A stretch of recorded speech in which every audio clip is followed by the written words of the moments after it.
ನಾಳೆ ನೀವು ಕೂತ್ಕೊಂಡು ಆರಾಮಾಗಿ ಚರ್ಚೆ ಮಾಡಿ, ತೊಂದರೆ ಇಲ್ಲ. ದಯವಿಟ್ಟು ಕಲಿಯೋ ಟೈಮಲ್ಲಿ ಕಲ್ತ್ಕೊಳ್ಳಿ. ಸಿಗ್ನಲ್ ವೈರ್ ಇರುತ್ತೆ. ಇದು ಬಂದು ನಮ್ಮ ಹೋಂಡಾ ಕಂಪ್ನಿ ಗಾಡಿಗಳಲ್ಲಿ ನೋಡ್ಬೋದು. ಮತ್ತೆ ನಮ್ಮ ಹೀರೋ ಕಂಪ್ನಿಗೆ ಬಂದ್ರೆ 2 ವೈರ್ ಇರೋ ಓಟೋ ಸೆನ್ಸರ್ನ ನೀವು ಕಾಣ್ಬೋದು. ಕಾಣಿಸ್ತಾ ಇದೆಯಾ? ಅದೇ ನಾವು ಅಪ್ಗ್ರೇಡ್ ವೆಹಿಕಲ್ ಪಲ್ಸರ್, KTM ಅದಕ್ಕೆಲ್ಲ ಬಂದ್ರೆ 4 ವೈರ್ ಇರುವ ಓಟೋ ಸೆನ್ಸರ್. ಓಕೆನಾ? ಈ ಓಟೋ ಸೆನ್ಸರ್ ಏನ್ ಕೆಲಸ ಮಾಡುತ್ತೆ ಅಂದ್ರೆ, ಇದು ನೀವು ನೋಡಿರ್ಬೋದು, ಸಿಲ್ವರ್ ಕಲರ್ ಇರುತ್ತೆ. ಇದು ಬಂದು ಹೆಡ್ ಅಲ್ಲಿ ಇರುತ್ತೆ ಅಥವಾ ಸೈಲೆನ್ಸರ್ ಬೆಂಡ್ ಪೈಪ್ ಅಲ್ಲಿ ಇರುತ್ತೆ ಅಲ್ವಾ? ಹಾಗಾಗಿ ಈ ಓಟೋ ಸೆನ್ಸರ್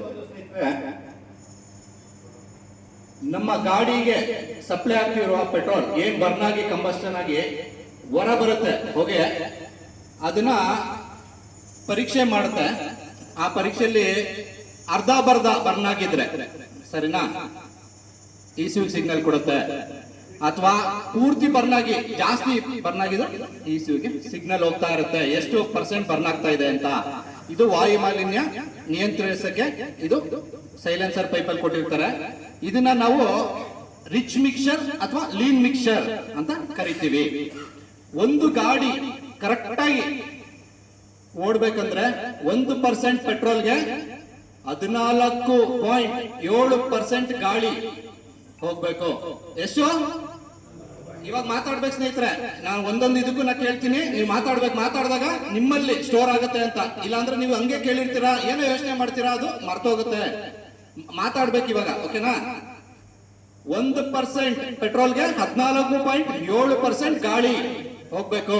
ಅವಾಗ ಸರಿಯಾದ ರೀತಿಯಲ್ಲಿ ಗಾಡಿ ಓಡುತ್ತೆ, ಸಂಪೂರ್ಣ ರೀತಿ ಬರ್ನ್ ಆಗಿ ಬಂದಾಗ ಅದು ನಮ್ಮ ಏನು